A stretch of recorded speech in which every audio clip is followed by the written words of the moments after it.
Good evening and welcome to tonight's episode of Café con Cas. I am Cassandra. Welcome to tonight's episode. We are stepping it up from previous episodes where we had the blizzards, a lot of missed episodes earlier this year. I was just talking to our special guest today. I'm really excited for this. Let me do a little picture-in-picture. I was just talking to our guest, our special guest today about how the past couple Sundays it's been a little bit snowy, and I'm just really excited to be back in the studio today, collecting my notes, doing a couple things. Again, really excited because Café con Cas is a show that brings dialogue alive on healing, arts, and diversity with occasional guests. And today is one of the days that we have an occasional guest. So I'm really excited to bring a special performance to you guys that we'll talk about a little bit later. So welcome to Café con Cas. Let's do a little switch up here.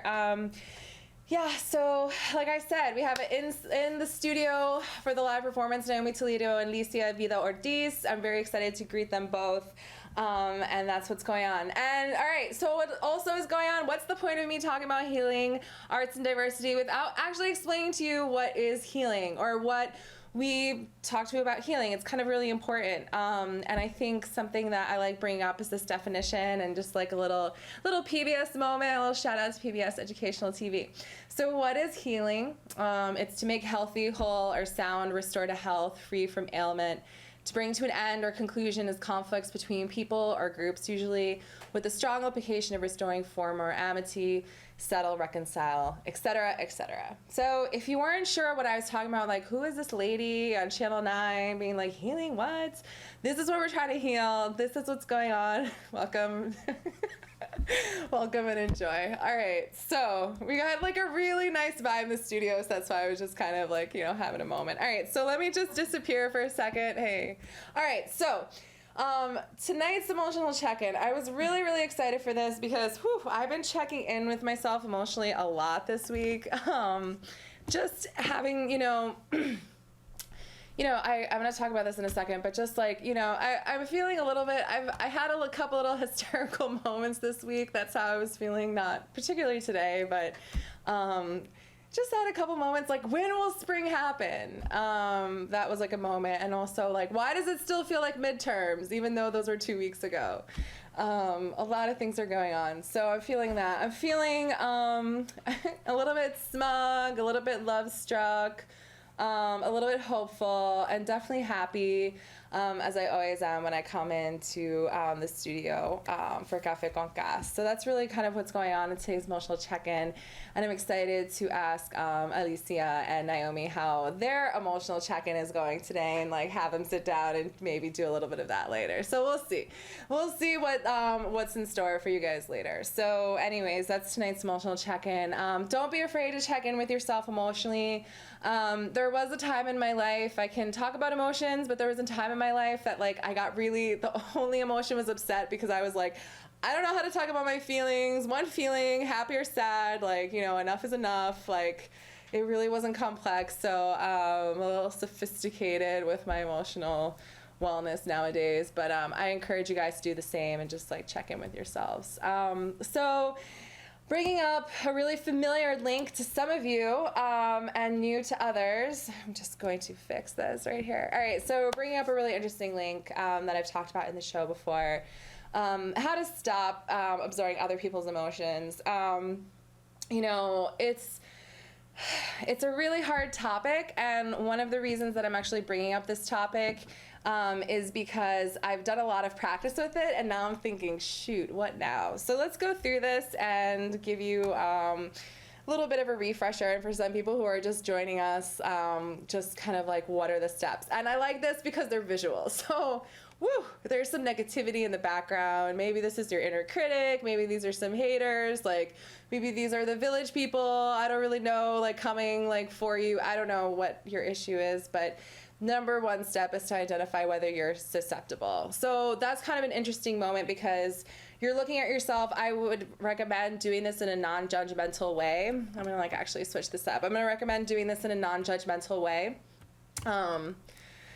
And so you're going to really like identify where you're susceptible. So you're going to ask yourself, okay, so I'm feeling icky right now. That really sucks. So am I sensitive? Yes. And that's not a weakness. So I am sensitive to my environments. I am like observant. I like to look at what's going on. And so sometimes that makes me susceptible to other people's emotions. You sense fear, anxiety, and stress from other people and draw this into your body, resolving them as your own physical pain. That's some other level. If you feel that way, you're going to be like, oh my goodness. If you don't, that's a little bit scary. But wherever you're at, yeah, you just, the whole premise is that you feel that, but you also feel it in your body. And it's not just this kind of phantom feeling. But there are other ways that you're susceptible. Noise and smells set off nerves and anxiety. You need to be alone to recharge your energy. You're less likely to intellectualize what you're feeling. Your feelings are easily hurt. You're naturally giving, generous, spiritually inclined, and a good listener. You tend to ensure that you've got an escape plan. That's a little fight or flight going on. So that you can get away fast, such as bringing your own car to events. All right, part of this I say, all right, I get it. Part of this I don't. And I think that's the biggest tip in pursuing anything that's healing based is that you read it, take what you want to take out of it and leave what you don't. And then just like, keep doing you. So second step, seek the source. So I'm guessing with this like egg visual, these are like this parent-child issue going on in the picture. But you need to ask yourself really what's going on. What are the feelings that you're feeling? I mean, for me, I have a really close relationship to, my Boricua mama. And sometimes, I have moments where I feel her feeling or I feel her pain. I have to ask myself, what pain is this? And, and do that. So then third steps, distance yourself from the suspected source where possible. Again, this is just really honoring where you are in your life. If you can distance yourself from this subject, great. If you can't, just find a way to like manage that energy. Center yourself by concentrating on your breath. This is kind of a funny pose. But yeah, it goes back to taking a deep breath, and also inhaling something new and just releasing and seeing what great results kind of like flipping in that moment can achieve. Number 5, flush out the harm. So find a way, like shake it off. I don't know, find some way to like flush it out and then just say, you know what, like, all right, negativity, you came, you taught me a lesson, I see you, or right now you don't need to teach me that lesson, I don't need to learn that, let's keep going. And you just like shake it off. So that's another step. Number 6, and so this is an interesting one, shield yourself. So you have the power to really protect yourself and you're safe and you can be free from harm. What I would recommend if you find yourself shielding yourself 100% of the time of your day and not connecting with others, you can also have a problem there. But you also have like the right and power to shield yourself. So I think that's really important. This is a little Zen pose, little Buddha pose, manage the emotional overload. So find a way that you can manage that overload. Some people just like to sit and be. Some people like to do a lot of things. Some people like to move. Some people seek enlightenment through their bodies. Some people seek enlightenment through their thoughts. So I think this is a moment, and there's a couple key points they bring in this step, like learning to recognize the people who make you feel a certain way. This is also really interesting, eating a high protein meal. I'm like, all right, like grounding yourself with food. Ensure that you don't have to rely on people to get out of difficult situations. Set time limits. Knowing how much you can stand and obeying that limit is vital to ensure your well-being. Also set kind but meaningful boundaries with others who overwhelm you. I think this is a really great practice because I have people who overwhelm me who I really love. And so like, how can you really like, it's not like I'm going to be like, all right, step to the side, I have boundaries now. It's like, no, I still want to love you, but you drive me crazy. And like fill in that relative, that love, that friend, and like just find a way to create those meaningful boundaries. And says, don't stand around listening to them talking for 2 hours. We can only cope with a half hour. I think that's a good one. You gotta know your limits and just like not push yourself beyond that. I like this one too. Have your own private place in a home shared with others. Having your own little meditation space, your own candle. I don't know, just something that like really that you feel good, that resonates. Let's see. this is funny. The examples I'm going to read to you: a study, a man cave, a sewing room, reading nook, etc. All offer for your own space. So like whatever that means to you, whatever nook that is, if there's a sewing machine or a cigar and an Xbox, I don't know. Do what you want to do. Last point, practice mindfulness and meditation. Something I did want to say about meditation, I've talked about meditation a lot, is that meditation really can just be sitting and listening to your brain and not like being like, oh, I gotta do this, but sitting and just being like, I actually sound kind of weird when I take a deep breath. I've never heard that before. Just like sitting down and listening to yourself, you know.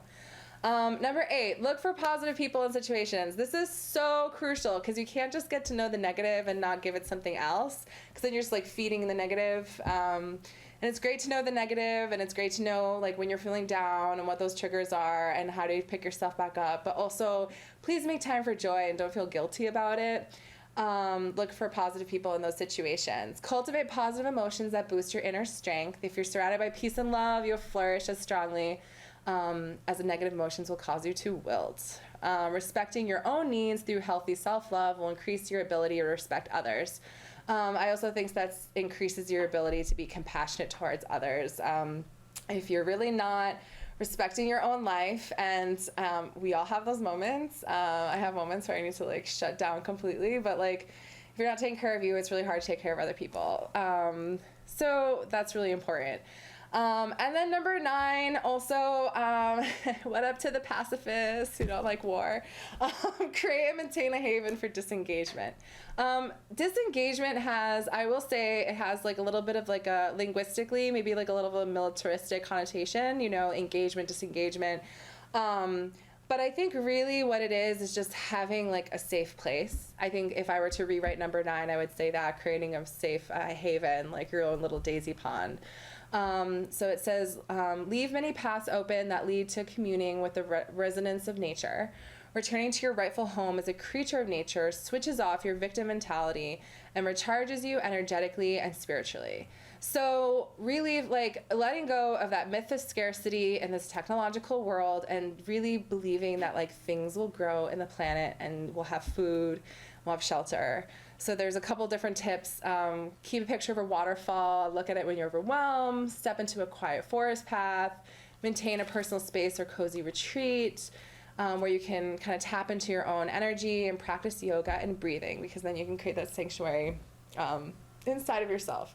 So those are the moments. And actually that ends on the perfect note, because the next what's going on Café con Gas is a special performance, and we're going to prepare for that soon. So I think with what Naomi Toledo and Alicia Baez Ortiz have to share, really resonates with healing arts and diversity. And they both have been with us in the studio, and I'm going to just gonna kind of step out of the way, and we're gonna do something that we haven't done before, which is like a live switch. So I'm gonna like step to my left, and these 2 incredible artists and like to the side of me are gonna step in and have a very special performance. So salud, you know, cheers, the cafecito style, and yeah, take it away. Thank you, Cass.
Wow. That was, we're gonna do a little set change, everybody. We're doing a little set change. Wow, that was, whew, what a treat. I feel really good right now. That was really amazing. Thanks so much for having us on. Really good right now. Thank you so much for coming on. And let me move this over. Yeah, thank you so much for coming on and sharing your music. That was like really, I hope you guys enjoyed that, but like really in the studio, that was like really uplifting. That was soothing. Thank you so much. And the song, just for everybody, Headed in the Right Direction by India Ari was the song. I really enjoyed that. Thank you so much. Again, if you want to take a moment to introduce yourselves for the audience as well, I introduced you, but give a moment to say hi to the camera, and then yeah, let's I mean, the song Headed in the Right Direction, why Naomi, Alicia, why that song? Like, that was a really powerful message, really uplifting. What made you choose that song for today's episode? Well, do you want to go ahead? We performed it earlier today, and well, I should go ahead.